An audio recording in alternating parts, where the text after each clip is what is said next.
बादलों की खेती।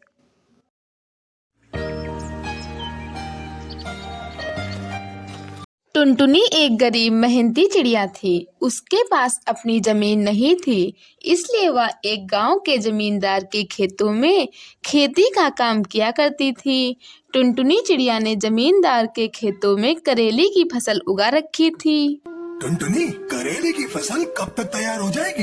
इस बार करेला बढ़िया उग जाए तो शहर के जंगल में अच्छे दामों में बेचकर कमाई अच्छी हो जाएगी। मालिक, बस अगले 2 महीने तक फसल पककर तैयार हो जाएगी। ठीक है, पूरी मेहनत से फसल होगा तभी महीने की पगार मिलेगी। टुनटुनी चिड़िया दिन रात खेत पर मेहनत करके करेले की फसल उगाती है और 2 महीने बाद करेले की फसल पककर तैयार हो जाती है। सेठ जी जब ये फसल देखेंगे तो बहुत खुश होंगे। बस 1-2 दिन में सेठ जी को बुलाकर फसल दिखा दूंगी।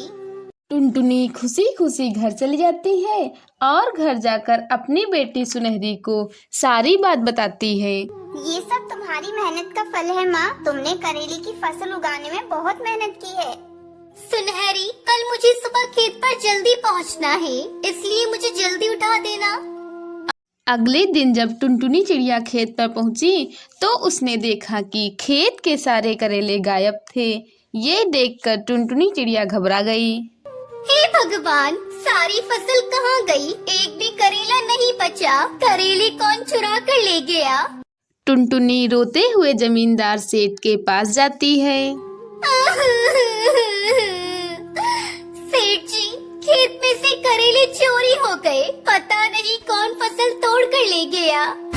क्या कह रही हो? कहीं तू झूठ तो नहीं बोल रही? कहीं तेरी नियत में फर्क तो नहीं आ गया? अच्छे से बात सुन ले मेरी। पूरी फसल के पैसे चाहिए, चाहे कहीं से भी लाके दे, वरना मैं तुझे इस गांव में नहीं रहने दूंगा। मैं तुझे पुलिस के हवाले कर दूंगा। मैं तुझे 1 दिन का समय देता हूँ। पर मालिक, मेरा विश्वास कीजिए, मैंने कोई चोरी नहीं की। मुझे खुद नहीं पता कि खेत में से करेले कहाँ गायब हो गए। ए नौकर, इसे उठाकर हवेली से बाहर फेंक दो। अब तू कल सुबह तक मेरे पैसे देकर जा, नहीं तो मुझसे बुरा कोई नहीं होगा। हे भगवान, इतने पैसे कहाँ से लाऊंगी? मेरे कारण सुनहरी भी परेशान हो जाएगी। टुनटुनी चिड़िया खेत पर वापस पहुंचती है और फूट फूट कर रोने लगती है। हे ईश्वर, मेरी मदद करो। करेले कौन चुरा कर ले गया? मुझे कुछ भी नहीं पता। अगर मैं कल सुबह तक जमींदार को पैसे नहीं दे पाई तो वो मेरे साथ साथ मेरी बच्ची को भी गांव से बाहर फेंक देगा। अब मैं क्या करूं? टुनटुनी चिड़िया अभी रो रही थी कि तभी वहाँ 2 परियां आती हैं और वो आपस में बात करने लगती है। पीली परी, हमने तो बहुत बड़ी गलती कर दी। पिताजी की तबीयत के लिए हमने धरती पर जो करेले इस खेत से तोड़े थे, उसके कारण इस गरीब चिड़िया को कितनी परेशानी हो रही है। हाँ लाल परी, हमसे गलती हो गई। चलो हम इससे माफी मांगते हैं और जो भी करेले हमने लिए हैं उसके बदले से धन दे देते हैं। दोनों परियां टुनटुनी चिड़िया के पास जाती हैं। टुनटुनी उन्हें देखकर हैरान रह जाती है। टुनटुनी, तुम्हारे खेत से करेले हमने ही लिए थे। हमारे पिताजी को परीलोक के वेद जी ने करेले का जूस पीने की सलाह दी थी और करेला सिर्फ धरती पर ही उगता है, परीलोक में नहीं। इसलिए हमने तुम्हारे खेत से सारे करेले तोड़ लिए। हम तो फिर से करेले लेने आए थे। हमें नहीं पता था कि इस फसल को धरती पर उगने में समय लगता है। टुनटुनी, ये लो, ये धन से भरा हुआ कलश। ये उन करेलों की कीमत है जो हमने तुम्हारे खेत से तोड़ लिए थे। टुनटुनी चिड़िया सोने के सिक्कों से भरा कलश देखकर बहुत खुश हो जाती है। टुनटुनी, क्या तुम हमारी मदद कर सकती हो? बताइए पीली परी, मैं आपकी क्या मदद कर सकती हूँ?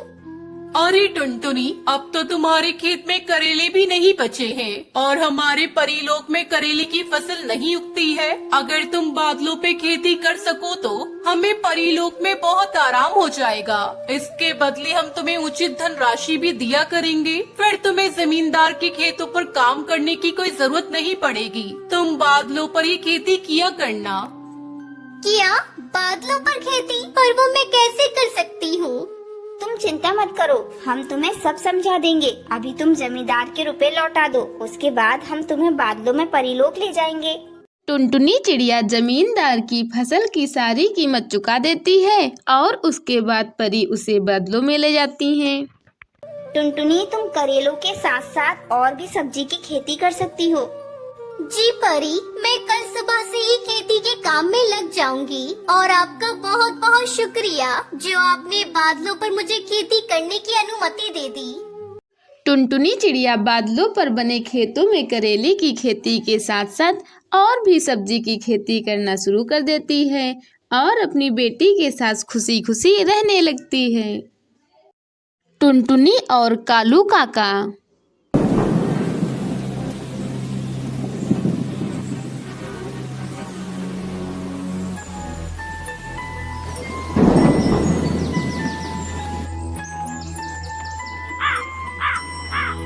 सुंदर वन जंगल में टुनटुनी चिड़िया अपने माँ बाप के साथ रहती थी। उसका पिता गन्ने उगाया करता था। अपने पति के साथ साथ टुनटुनी की माँ भी गन्ने की देखभाल करती थी। एक दिन दोनों पति पत्नी घर लौट रहे थे। जी थोड़ा रुको, मैं थक गई हूँ, अब मुझसे और उड़ा नहीं जा रहा है, थोड़ा आराम करके घर चलूंगी।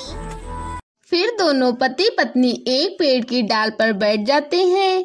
उस पेड़ पर बिजली का तार टूटकर गिरा पड़ा था, जिसकी चपेट में दोनों पति पत्नी आ जाते हैं और उनकी वही मौत हो जाती है।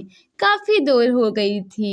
टुनटुनी के माँ बाप जब घर नहीं लौटते, टुनटुनी को उनकी चिंता सताने लगती है। पता नहीं आज मम्मी पापा कहाँ रह गए, रात हो गई है अभी तक नहीं आए, चारों तरफ अंधेरा हो गया है, कुछ दिखाई भी नहीं दे रहा है, क्या करूँ, किससे पूछूं? टुनटुनी कालू काका के घर जाती है। कालू काका, ओ कालू काका, क्या आपने मेरे मम्मी पापा को देखा है क्या? अभी तक वो घर नहीं आए हैं। नहीं बिटिया, मैंने उन्हें कहीं नहीं देखा।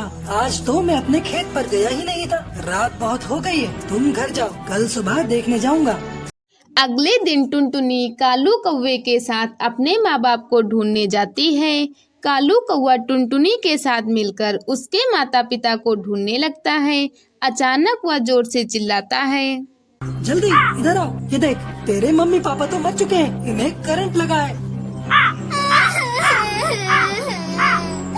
काका, अब मैं क्या करूं? कहाँ जाऊं? किसके साथ रहूं?